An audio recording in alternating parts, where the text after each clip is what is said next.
FM Live Drama. Hello mga idol!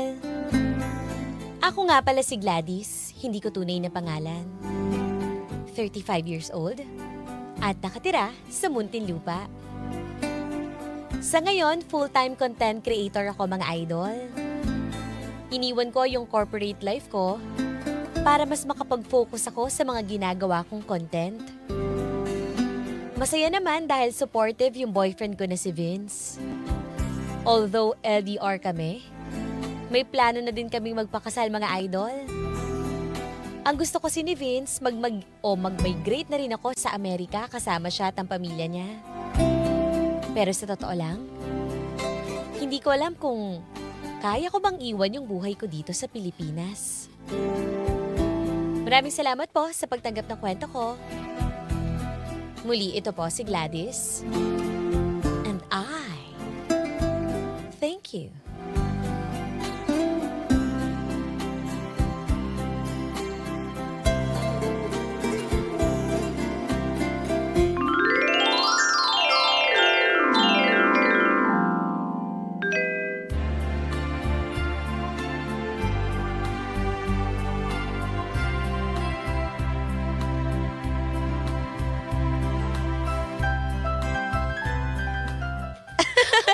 Ano, patingin nga. Ay, ate, ang galing mo talaga. Naku. Malapit ang ma-sold out ang binibenta natin, oh. Kaya nga eh. Pero mas magaling ka ha. In fairness, ang bilis mong sumagot sa mga comments nila ha. Siyempre, sino bang ate ko? Natuto ka na talaga. O di bale, sa susunod, pag nag-live pa tayo yung mas mahaba, mag-comment ka lang na mag-comment ha. Tapos, bumili pa tayo ng mga ibang paraphernalia. Alam mo yung bell? Bili tayo ng bell na ganun. Para kagaya na tayo ng yung ibang nagla-live selling. Sige ate, masaya gusto ko din yun matry eh. So ngayon, tignan mo muna kung tama yung mga invoice natin ha. Sige ate. Oo, para mamaya, maayos na natin. Saka yung ibang priority na isi-ship, mailista na natin ha. Sige ate, double check ko na rin tong mga nag-order. Ayan, sige. Oy, teka lang. Tumatawag kuya mo. Sige ate.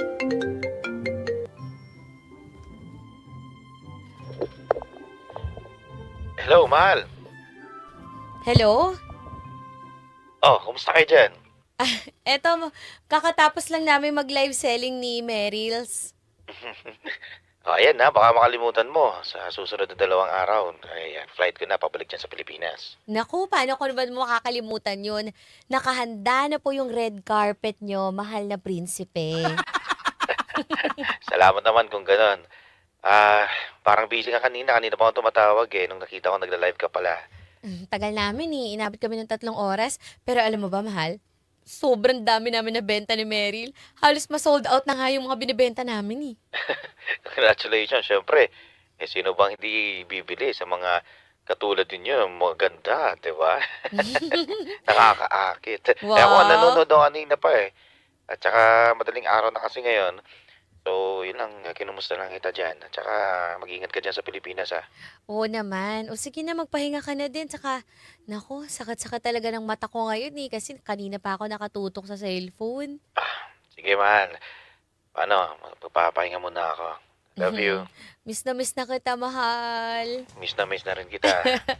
See you very soon, mahal ha. Sige, mahal. Love you, mahal. Love you. Ingat ka dyan. Good night. Night.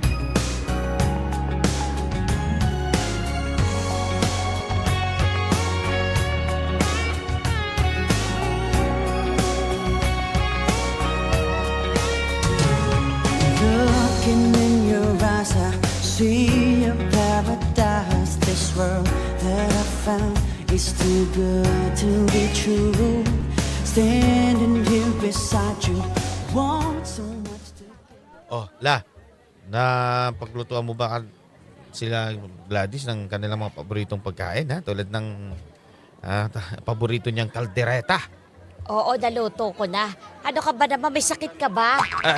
Mamamanhikan may- tayo eh. Parang wala ka sa sarili mo. May jet lag ako eh. Alam mo na makakarating ko lang. Sila Lola eh. Tara na. Pumasok na tayo. Naku, ayos na ba ito duster na nasuot ko? Oo. Ay, dito na pala sila! Hi, mahal! Mahal! Ano, kamusta biyahe nyo? Okay lang, medyo masakit pa ang ulo. Alam mo naman, mahaba-haba pang biyahe namin. Oo nga. Ay, hi la, mano po. Ay, kawa ka na Diyos ha. Ay, kumusta kayo? Ay, mabuti naman po. Lo, mano po? Oh, kawaakan rin ng Panginoon. Oh, ano na? May nahinanda rin kami dito. Meron din po kaming inihanda. Marami rin po kaming dalang pagkain. Aba, nag-abala pa kayo. Sige, sige. Halina po kayo, pasok na kayo. Lika, mahal.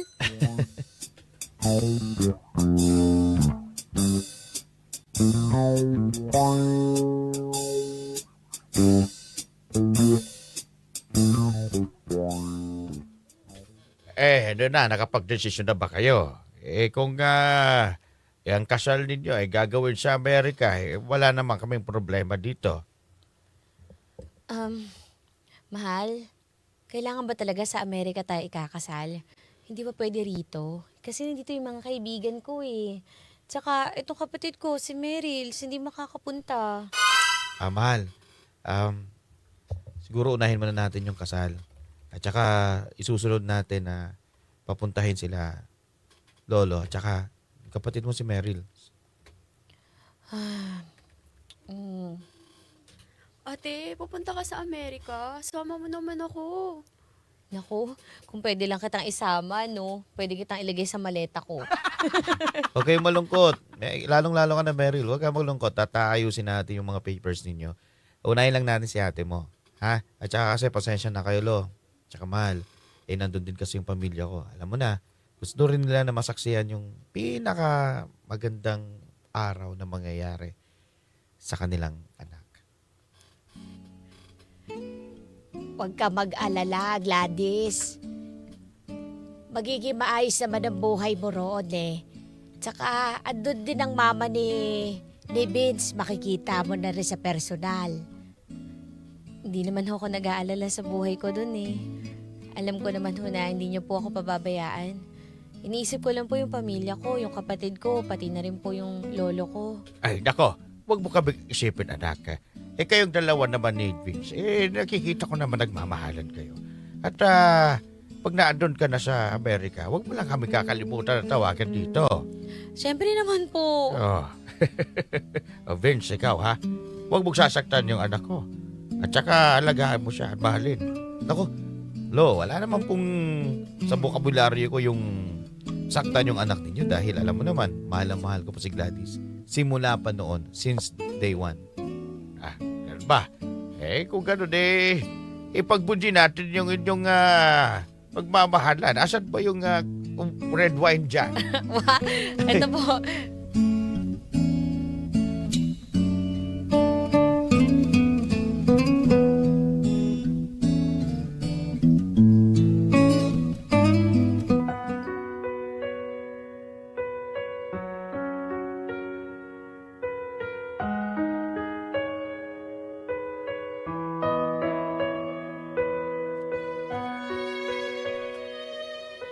After a few months, wala na rin akong nagawa kundi sumama kay Vince papuntang Amerika, mga idol. Hindi ko nga malingon si Papa sa airport Dahil alam kong umiiyak siya sa pag-alis ko ng bansa for good. At first, aaminin ko, hindi rin mapaglagyan ng saya yung puso ko nung magkasama na kami ni Vince dito sa Amerika. Pero patagal ng patagal, bumibigat na rin yung loob ko dahil namimiss ko na yung pamilya ko, mga idol. May mga araw na tinatanong ko yung sarili ko kung tama nga ba yung naging desisyon ko. Dahil ngayon, kinakain ako ng lungkot, mga idol.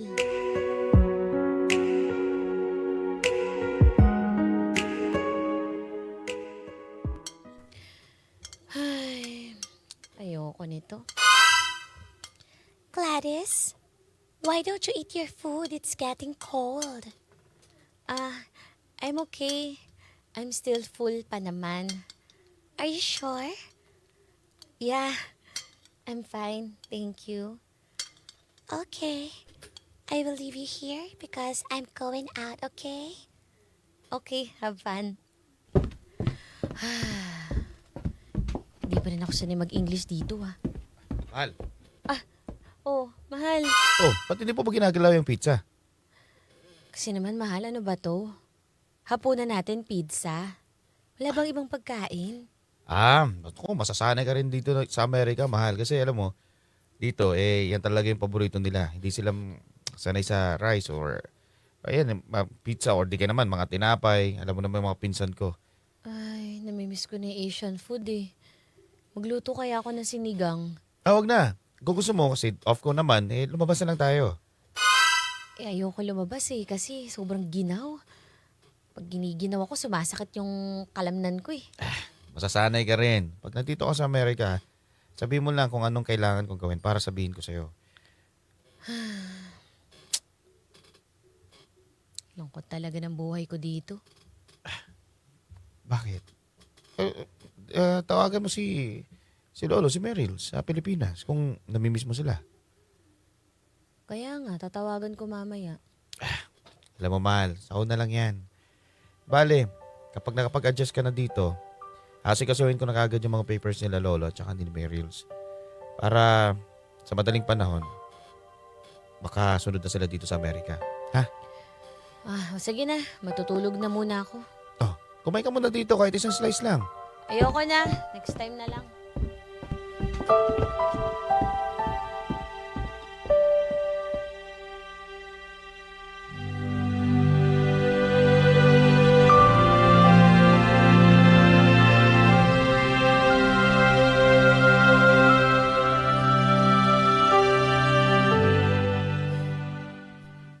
Apo, kumusta ka dyan? Amerika? Okay naman po. Kayo, kamusta? Okay naman dito. Excited na ako makarating dyan. Sana maayos na yung papers at documents namin para maranasan ko naman yung magkaroon ng snow. Yung mahawakan ko ba? May snow ba dyan, anak? Naku, hindi mo magugustuhan yung snow, no? Ako nga, ayoko nang lumalabas dahil napakaginaw eh. Naku, anak. Siguro sa umpisa lang yan. At saka masasanay ka lang din naman dyan, ha? Miss na miss ko na nga kayo eh. Kamusta na si Meryls? Ayun. Busy eh. Nagda-live ngayon. Sabi ko nga, huwag masyadong magpuyat. Baka magkasakit din naman sila. Namimiss ka na nga ng kapatid mo. Ay, naku. Ang bigat ng buhay dito. Sana gusto ko na lang umuwi dyan. Ay, nako. Huwag mo kaming isipin dito, ha? Nandiyan naman si Vince. Hindi ka naman papababayaan dyan. At saka nandito naman kami. Di Meryl, katuwang ko naman siya. Sama ng ubo nyo ah. Ay, naku. Huwag Ilang mong linggo na yan isipin. eh. Kaya ko pa naman, apo. O, paano? Mag-iingat ka palagi dyan ah. Yung gamot mo ba iniinom mo? Ay, oo naman. Hindi naman ako pinapabayaan ni Meryl. Basta kapag nalulungkot ka, huwag kang magdalawang isip na tawagan kami dito. Nandito lang naman kami, ha? Naku. Sige po, Lo. Mag-iingat kayo dyan ah.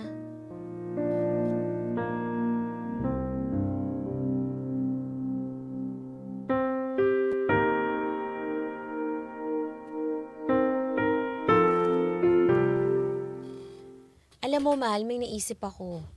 What if mag-live selling na lang din kaya ako dito sa Amerika? Para hindi naman sayang yung oras ko, 'di ba?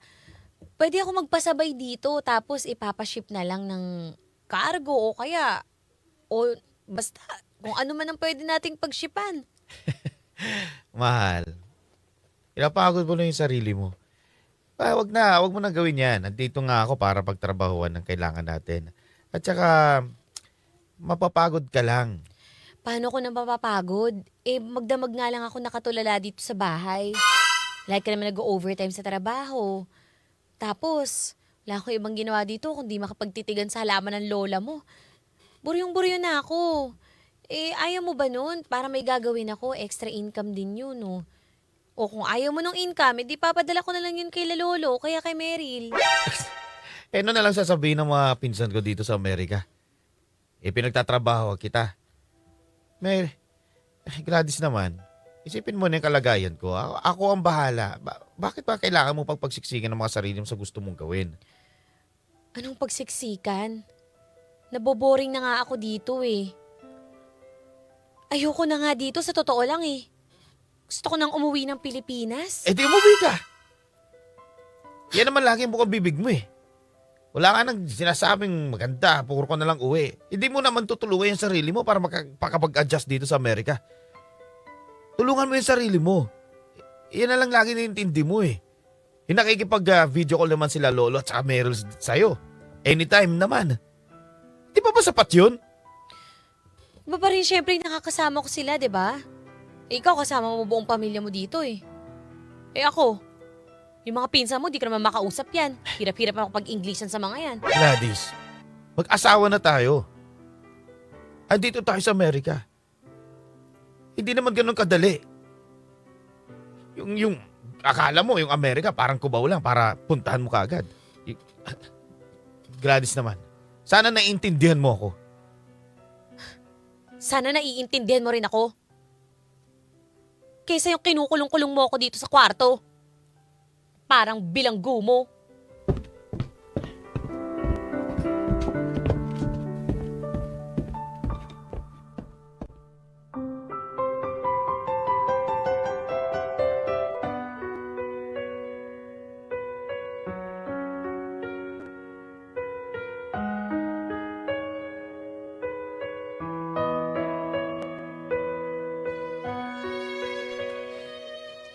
Dahil sa pagtatalo namin ni Vince, mas lalo akong tumamlay sa relasyon namin. Hindi pala para sa lahat yung US, mga idol, no? Miss na miss ko na talaga yung kultura sa Pilipinas. At lalong-lalo na yung pamilya ko. Then one day, binalita na lang nila sa akin na may malubhado na sakit ang lolo ko. Alam niyo ba, mga idol? Hindi na ako nagdalawang isip pa na umuwi ng Pinas. Kaso ang masakit dito, hindi sumama sa akin ang asawa ko, mga idol.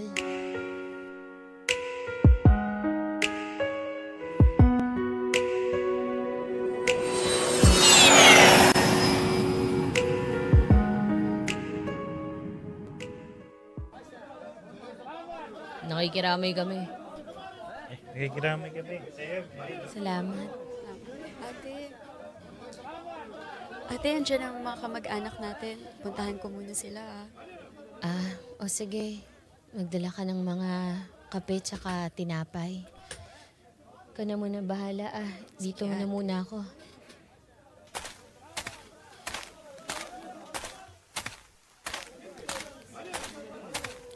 Ate, andito na si Kuya Vince. Sige, papasukin mo. Gladys, Oh, ngayon ka lang nakarating, pasensya na. Medyo natagalan ako dahil hindi ko naman basta-basta maiwan yung trabaho ko sa US. Nakikiramay pala ako sa'yo. Pati ba naman sa pagkamatay ni Lolo? Trabaho mo pa rin uunahin mo, sarili mo pa rin uunahin mo. Di mo man lang samahan yung asawa mo dito sa Pilipinas. Inabot ka talaga ng isang buwan mahigit. Pagtatalunan pa ba natin yan? Oo. Asaan ka nung kailangan kita dito? Hindi nga kita matawagan eh. Sa totoo lang ayoko na nga rin tumawag eh. Wala rin man ako napapala. Wala na si Lolo. Hindi ito yung panahon para pagtalunan natin yan. Alam ko mabigat yung pinagdadaanan mo. Hindi pa ba sapat na nandito ako?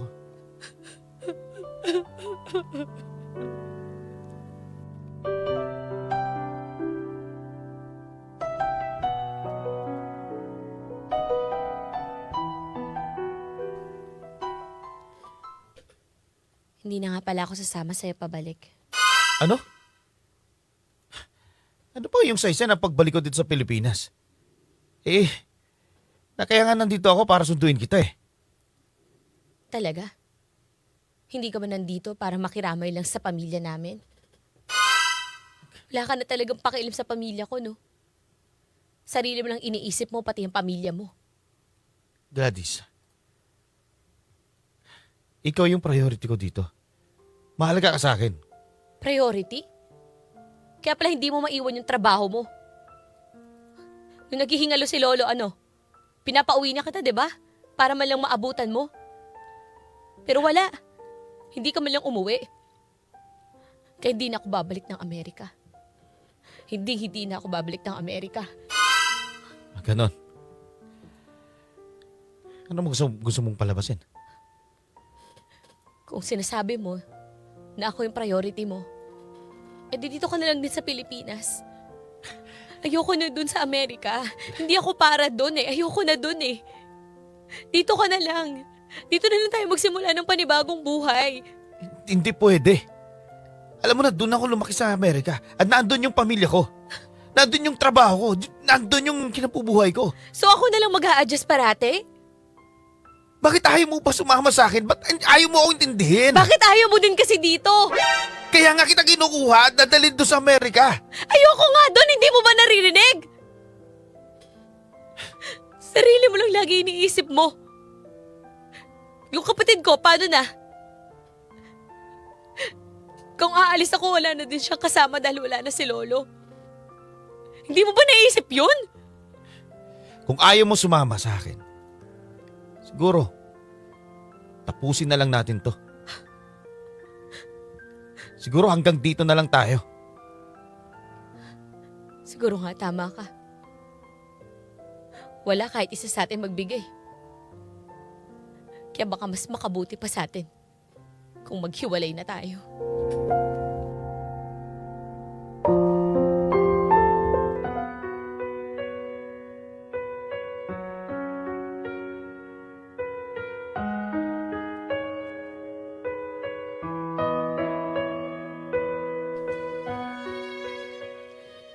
Naging mapayapa naman ang paghiwalay namin ni Vince, mga idol. Nagranta din yung divorce namin last year. At ngayon, meron na rin akong bagong kinakasama dito sa Pilipinas. Nagpapasalamat na nga lang din ako dahil marami din naman akong natutunan sa failed relationship namin. And I realize that you can always begin again even at this age, mga idol. Alam nyo ba, pareho kaming content creator ng bago kong boyfriend ngayon. At nagpaplano na nga din kami magpakasal eh. Alam mo, mabigo ka man sa buhay. Sigurado ako marami pa ring pagkakataon para makabawi ka ulit. At maging masaya na katulad ko. Hanggang dito na lang to. Maraming salamat po, mga idol. Muli ito po si Gladys. Gumagalang. Mga idol, may kwento ka bang gustong ilabas? Sa yaman o sakit? May handang makinig. I-chat mo lang kami sa Facebook page 93.9 IFM Manila para bigyang buhay dito sa IFM. Dahil ang kwento ng idol, maririnig ko na yarn. Hindi lang sa radyo. Ang IFM live drama ay nasa Spotify na rin. Available din sa YouTube at Facebook. Grabe naman yun! Ano yung masasabi niyo doon? Sino bang mataas ang pride sa kanilang dalawa? Well, I think hindi lang talaga sila meant to be. Oo, totoo. 'Di ba? Kasi iba yung mindset ng lalaki, iba din yung babae eh. Oo, dapat kasi sa isang relasyon, kailangan nyo maintindihan, no? Sa sitwasyon kasi ni Gladys, alam mo yon, yung parang hindi siya sanay sa isang bagay, sa isang lugar, tapos ang mas mabigat pa doon, iiwan pa niya yung pamilya niya. Correct. Saka ang hirap talaga niyan, Daddy, doon kung babae, kasi yung babae, siya lahat nag-sacrifice eh. Siya yung umalis ng bahay, siya yung mag-ablit ng apelyido, 'di ba? Tas doon siya titira sa malayong lugar. Talagang mahirap adjustment yan, mga idol. Pero, hindi lang basta-basta yung hinihingi mo. Totoo. Buong buhay na yung hinihingi mo. Nasa pag-uusap din yun, no? Kasi may mga kilala din ako na, yun, lalong na afam yung na ano niya. Oo, pangasawa. Na pangasawa. Sumasama naman sila. No? Siguro iba pa rin yung Pilipino eh, no? Iba pa rin siguro iba yung trato ng afam. Oo. Siguro depende kasi yan sa goal mo eh. Yan, isa Kung pa yan. goal mo talagang makaalis ng bansa, iwan yung pamilya mo, then Go. Totoo. Diba? Kung si Gladys kasi parang nakatayo siya sa family niya eh. So doon talaga nahihirapan. Pero kailangan ba na humantong sa hiwalayan, nagkipaghiwalay? Ako, Daddy Dong, kung talagang hindi kayo nagja-jive ng lalaki, much better kung may divorce naman dun sa ibang bansa, mag-divorce kayo. Para Oo. sa akin, ha? Hindi, totoo naman.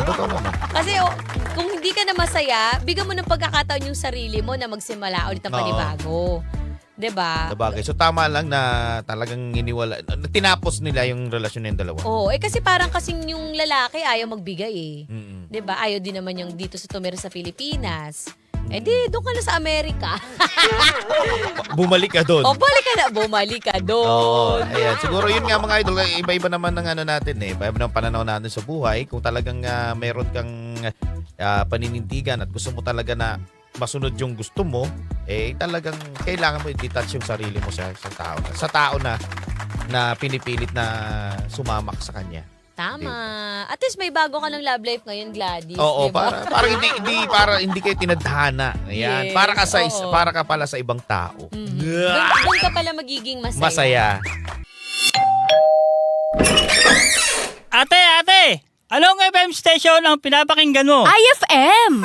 Ano ulit? IFM! Ano? IFM nga ni! IFM nga ni! Oh, man! Narinig ko na yan!